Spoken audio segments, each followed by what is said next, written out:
नमस्कार दोस्तों, स्वागत है आपका स्टडी फॉर सिविल सर्विसेज में। वीडियो को पूरा देखिए। कोई भी आपका फीडबैक है, कोई सजेशन है, तुरंत वीडियो में कमेंट करके जरूर बताइए। अच्छा लगे तो वीडियो लाइक जरूर कर लीजिए और ऐसे वीडियो लगातार फ्री में पाने के लिए चैनल को तुरंत सब्सक्राइब कर लीजिए और बेल आइकन को जरूर टैप कर लीजिए ताकि आगे भी सारे वीडियो आपको मिलते रहे। यूट्यूब में फॉलो करते हैं तो प्लीज ये वाला फ्री टेलीग्राम चैनल जरूर ज्वाइन कर लीजिएगा। सारे नोटिफिकेशन, सारे अपडेट यहीं पे आते हैं, ध्यान रखिएगा। स्टडी फॉर सिविल सर्विसेज का कोई भी पेड ग्रुप अगर आपको ज्वाइन करना है तो सिर्फ 856400560609697523864455 यही नंबर है हमारे, सिर्फ जहां पे कॉल या व्हाट्सएप कर सकते हैं। इंस्टाग्राम पे हमारा पेज जरूर फॉलो कर लीजिएगा, study for civil dot services है। ट्विटर पे हमको जरूर फॉलो कर लीजिएगा, @स्टडी फॉर सिविल्स है। सारे क्वेश्चन अटेम्प्ट करिए और स्कोर अपना तुरंत कमेंट करके बताइए। नमस्कार दोस्तों, स्वागत है आपका स्टडी फॉर एग्जाम्स में। दोस्तों, UP PCS special current affair का तीसरा वीडियो है। वीडियो शुरू करने से पहले मैं आपको बता दूं, यूपी पीसीएस 2024-25, बीपीएससी, एमपीपीसीएस सहित कई पेड कोर्स चल रहे हैं हमारे। अगर आप हमारा कोई पेड कोर्स ज्वाइन करना चाहते हैं तो 8564880530 या 9696066089 पर कॉल या व्हाट्सएप करके जो है आप पेड बुक की जानकारी प्राप्त कर सकते हैं। तो वह वीडियो शुरू करते हैं और देखते हैं आज का पहला प्रश्न। हाल ही में 4 राज्यों में नियुक्त मुख्यमंत्री का कौन सा युग्म सही है? एक तरफ राज्य दिए गए हैं, दूसरी तरफ मुख्यमंत्री का नाम दिया गया है। हाल ही में जो चुनाव हुए हैं और जो मुख्यमंत्री नए बने हैं उनका जो है कौन सा युग्म आपको सही नहीं, आपको यह बताना है। आंध्र प्रदेश चंद्रबाबू नायडू, उड़ीसा मोहन चरण मांझी, सिक्किम प्रेम सिंह तमांग और अरुणाचल प्रदेश लालदू होमा। इसमें जो आपका युग्म सही नहीं है वह आपका ऑप्शन डी है। अरुणाचल प्रदेश के जो मुख्यमंत्री बनी है वह प्रेमा खांडू बनी है, प्रेमा खांडू। बाकी जो है तीनों युग में आपका सही है। आंध्र प्रदेश के जो मुख्यमंत्री है वह चंद्रबाबू नायडू है, उड़ीसा के मोहन चरण मांझी हैं और सिक्किम के प्रेम सिंह तमांग हैं। हाल ही में यहाँ चुनाव हुए हैं तो उनकी विधानसभा सीटों को भी देख लेते हैं। आंध्र प्रदेश में जो विधानसभा सीटों की संख्या है वो आपका 175 है। 175 सीटों पर यहाँ पर चुनाव हुआ था। उड़ीसा में 147 है, 147। सिक्किम में 32 है और अरुणाचल प्रदेश में 60 है। तो आपका ऑप्शन डी इसमें सही है। बढ़ते हैं अगले क्वेश्चन की तरफ। अगला जो क्वेश्चन है, 16वें वित्त आयोग के संदर्भ में निम्नलिखित कथनों पर विचार कीजिए। 2 स्टेटमेंट दिया गया है, इनमें से कौन सा सही है आपको यह बताना है। 4 ऑप्शन दिए गए हैं। 16वें वित्त आयोग के अध्यक्ष अरविंद पनगड़िया हैं। दूसरा स्टेटमेंट है, ऋत्विक रंजनम पांडे को 16वें वित्त आयोग का सचिव नियुक्त किया गया है। तो इसमें आपका दोनों स्टेटमेंट सही है। 16वें वित्त आयोग के जो अध्यक्ष हैं वह अरविंद पनगड़िया हैं और ऋतिक रंजन पांडे को जो है 16वें वित्त आयोग का सचिव नियुक्त किया गया हाल ही में। तो बात करें वित्त आयोग की, तो वित्त आयोग का जो गठन है वह राष्ट्रपति के द्वारा किया जाता है, अनुच्छेद 280 के अंतर्गत गठित किया जाता है। इसमें जो है एक अध्यक्ष होते हैं और 4 अन्य सदस्य होते हैं, यानी कुल 5 सदस्य होते हैं इसमें, और यह जो है 5 साल के लिए गठित किया जाता है। पहली बार जो पहला वित्त आयोग गठित किया गया था वह 1951 में पहला वित्त आयोग का गठन किया गया था। जिसका ऑप्शन सी सही है। अगला क्वेश्चन देखते हैं हम लोग। राष्ट्रीय पक्षी दिवस के संदर्भ में निम्नलिखित कथनों पर विचार कीजिए। इसमें 2 स्टेटमेंट दिया गया है, कौन सा सही आपको यह बताना है। राष्ट्रीय पक्षी दिवस हर साल 5 जनवरी को मनाया जाता है। दूसरा स्टेटमेंट है, 2024 में इसकी थीम राइट टू फाइट इसकी थीम है। तो इसमें भी जो है आपका ऑप्शन सी सही है। राष्ट्रीय पक्षी दिवस जो है 5 जनवरी को मनाया जाता है और 2024 को जो थीम है राइट टू फाइट इसकी थीम है। राष्ट्रीय पक्षी दिवस 2024 की, इसका ऑप्शन सी सही है। निम्नलिखित में से कौन सा कथन सही है। उत्तर प्रदेश का पहला कछुआ संरक्षण रिजर्व गोरखपुर में स्थापित किया जाएगा। दूसरा स्टेटमेंट है, भारत का पहला राष्ट्रीय डॉल्फिन अनुसंधान केंद्र पटना में स्थापित किया गया है। तो इसका ऑप्शन जो है बी सही है। भारत का पहला राष्ट्रीय डॉल्फिन अनुसंधान केंद्र जो है पटना में स्थापित किया गया है और उत्तर प्रदेश का पहला कछुआ संरक्षण रिजर्व जो है यह गोंडा जिले में स्थापित किया जाएगा, गोंडा में। तो इसका ऑप्शन बी सही है। अगला जो क्वेश्चन है, निम्नलिखित में से कौन सा कथन सही पूछा जा रहा है। दक्षिण भारत की पहली और देश की सबसे बड़ी तेंदुआ सफारी का उद्घाटन बेन्नेरघट्टा जैविक उद्यान में किया गया है। दूसरा स्टेटमेंट है, इंडोनेशिया के सुलावेसी द्वीप पर एक गुफा की छत पर सुअर के शिकार का प्राचीन पेंटिंग मिली है। तो इसमें कौन सा स्टेटमेंट सही आपको बताना है। तो इसमें जो है दोनों स्टेटमेंट इसका सही है। दक्षिण भारत की पहली और भारत और देश की सबसे बड़ी जो तेंदुआ सफारी का उद्घाटन किया गया है बन्नेर घट्टा में, बन्नेर घट्टा जैविक उद्यान में, जो कर्नाटक में स्थित है। कहाँ? कर्नाटक में। और इंडोनेशिया के सुलावेसी द्वीप पर एक गुफा मिली है जो लगभग 51,000 साल पुरानी के आसपास में है। 51,000 साल पुरानी गुफा है और इसमें जो है दुनिया का सबसे पुराना गुफा चित्र मिला है। दुनिया की सबसे पुरानी गुफा पेंटिंग मिली है। इसका ऑप्शन सी सही है। भारत में तेंदुओं की स्थिति रिपोर्ट 2022 के संदर्भ में कौन सा कथन सही है।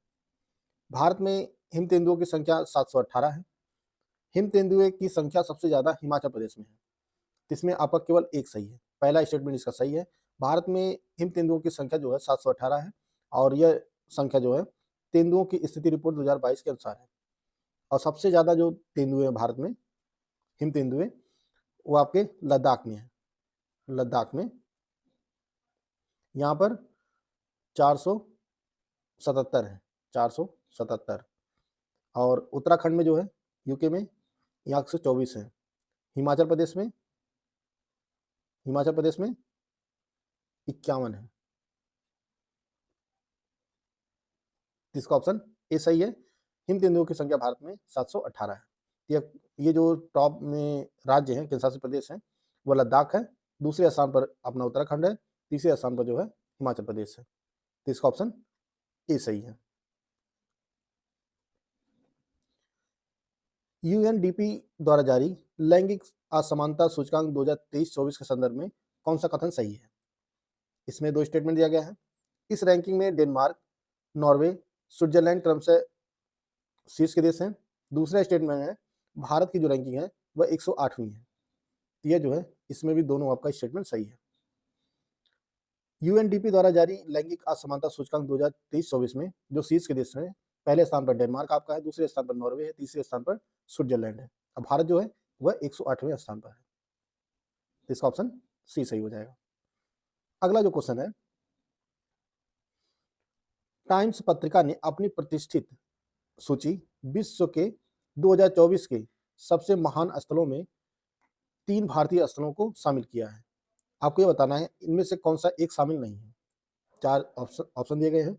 हवा महल जयपुर, मनम चॉकलेट हैदराबाद, नार Himachal Pradesh, museum of solutions Mumbai. इसमें जो इनमें शामिल नहीं है विश्व 2024 के सबसे महान स्थानों में, वो आपका ऑप्शन ए हवा महल जो जयपुर में स्थित है, यह इनमें शामिल नहीं है। बाकी तीनों जो है मनम चॉकलेट हैदराबाद, नॉर हिमाचल प्रदेश और म्यूजियम ऑफ सॉल्यूशंस मुंबई, ये तीनों जो है शामिल हैं। ये 3 भारतीय स्थल जो है इसमें शामिल हैं। इसका ऑप्शन ए सही है। हाल ही में किस राज्य की 2 कोयला खदानें गेवरा कुसमुंडा को worldatlas.com की दुनिया की शीर्ष 10 कोयला खदानों में शामिल किया गया है। आपको बताना है ये दोनों खदानें जो है किस राज्य में है। बिहार में, झारखंड में, उड़ीसा में, छत्तीसगढ़ में। तो इसका सही आंसर आपका हो जाएगा छत्तीसगढ़। छत्तीसगढ़ में ये दोनों खदानें स्थित है, गेवरा और कुसमुंडा, जिन्हें जो है worldatlas.com में जो है दुनिया के शीर्ष 10 कोयला खदानों में शामिल किया गया है। इसका ऑप्शन डी सही है। अगला प्रश्न देखते हैं हम लोग। हाल ही में प्रकाशित पुस्तक an an an common love the early life of Sudha and Narayana Murthy किसने लिखी है। आपके सामने 4 ऑप्शन दिया गया है। अनीता नायर, चित्रा बनर्जी, दीवा करुड़ी, किरण देसाई या बुलबुल शर्मा। इसमें सही आंसर आपका हो जाएगा वह ऑप्शन बी, चित्रा बनर्जी दीवा करुड़ी द्वारा लिखा गया है यह पुस्तक an uncommon love the early life of Sudha and Narayana Murthy. इसका ऑप्शन बी सही है। संयुक्त सैन्य अभ्यास डस्टलिक के संदर्भ में कौन सा कथन सही है। यह भारत और उज्बेकिस्तान की सेनाओं द्वारा आयोजित किया जाता है। दूसरा स्टेटमेंट है यह इसका 5वां संस्करण था। इसमें भी आपका दोनों सही है। संयुक्त सैन्य अभ्यास डसलिक जो है भारत और उज्बेकिस्तान की सेनाओं के बीच आयोजित किया जाता है और 2024 का जो था वह 5वां संस्करण था और यह उज्बेकिस्तान में ही आयोजित किया गया था, उज्बेकिस्तान में। तो इसका ऑप्शन सी सही है। ऑपरेशन इंद्रावती भारत सरकार द्वारा किस देश से अपने नागरिकों को निकालने के लिए शुरू किया गया? Syria, Ukraine, Afghanistan, Haiti. तो इसमें सही आंसर हो जाएगा आपका ऑप्शन डी। हैती से भारतीय नागरिकों को निकालने के लिए भारत सरकार ने ऑपरेशन इंद्रावती शुरू किया गया था। यूक्रेन से भारतीयों को निकालने के लिए ऑपरेशन गंगा शुरू किया गया था, गंगा। और अफगानिस्तान से ऑपरेशन देवी शक्ति, ऑपरेशन देवी शक्ति अफगानिस्तान से भारतीयों को निकालने के लिए शुरू किया गया था भारत सरकार द्वारा। इसका ऑप्शन डी सही है। ऑपरेशन इंद्रावती जो है हैती से संबंधित है। निम्नलिखित में से कौन सा कथन सही है? दो स्टेटमेंट दिए गए हैं इसमें। कोझिकोड भारत का पहला यूनेस्को साहित्य का शहर घोषित किया गया है। दूसरा स्टेटमेंट है यूनेस्को ने ग्वालियर को सिटी ऑफ म्यूजिक के रूप में घोषित किया है। इसमें भी आपका दोनों सही है। कोझिकोड जो केरल का शहर है उसको जो है यूनेस्को ने सिटी ऑफ लिटरेचर घोषित किया है, साहित्य का शहर। और यूनेस्को ने ग्वालियर शहर को सिटी ऑफ म्यूजिक यानी संगीत का नगर घोषित किया है। इसमें आपका दोनों स्टेटमेंट सही है। 59 नंबर क्वेश्चन है निम्नलिखित में से कौन सा कथन सही है? भारत का पहला डिजिटल राष्ट्रीय पुरालेख संग्रहालय हैदराबाद के सलारजंग संग्रहालय में बनाया जाएगा। दूसरा स्टेटमेंट है उत्तर प्रदेश सरकार वाराणसी के संपूर्णानंद संस्कृत विश्वविद्यालय में एक वैदिक 3D संग्रहालय का निर्माण करेगी। तो यह भी जो है आपका दोनों स्टेटमेंट सही है। भारत का जो पहला डिजिटल राष्ट्रीय पुरालेख संग्रहालय जो है हैदराबाद में बनाया जाएगा और उत्तर प्रदेश सरकार जो है वैदिक 3D संग्रहालय जो स्थापित करेगी वह वाराणसी में स्थित है, संपूर्णानंद संस्कृत विद्यालय, इसी में जो है इसे स्थापित किया जाएगा। तो इसका ऑप्शन सी सही है। बढ़ते हैं अगले क्वेश्चन की तरफ। अगला जो क्वेश्चन है दोस्तों, अगर आप Allahabad high court steno group C group D की कंप्लीट तैयारी करना चाहते हैं तो आप हमारा पेड ग्रुप ज्वाइन कर सकते हैं। इसमें आपको कंप्लीट स्टडी मटेरियल दिया जाएगा, PDF notes, recorded classes, test series, सब कुछ जो है आपको प्रोवाइड किया जाएगा। और यह कोर्स आप हमारे स्टडी फॉर सिविल सर्विसेज के ऐप पर परचेज कर सकते हैं। इस समय डिस्काउंट भी चल रहा है तो आप लोग जो है डिस्काउंट का लाभ उठा सकते हैं और अपनी तैयारी को और बेहतर कर सकते हैं। जुलाई 2024 में आयोजित यूनेस्को विश्व धरोहर समिति के 46वें सत्र की मेजबानी किस देश ने की? चीन ने, जापान ने, इटली ने, भारत ने। तो इसकी मेजबानी जो है अपना देश भारत की है, जो जुलाई 2024 में आयोजित किया गया यूनेस्को विश्व धरोहर समिति के 46वें सत्र की। और यह पहला मौका था जब भारत ने यूनेस्को समिति के किसी सत्र की मेजबानी की। यह पहली बार जो मेजबानी किया भारत। तो इसका ऑप्शन डी सही है।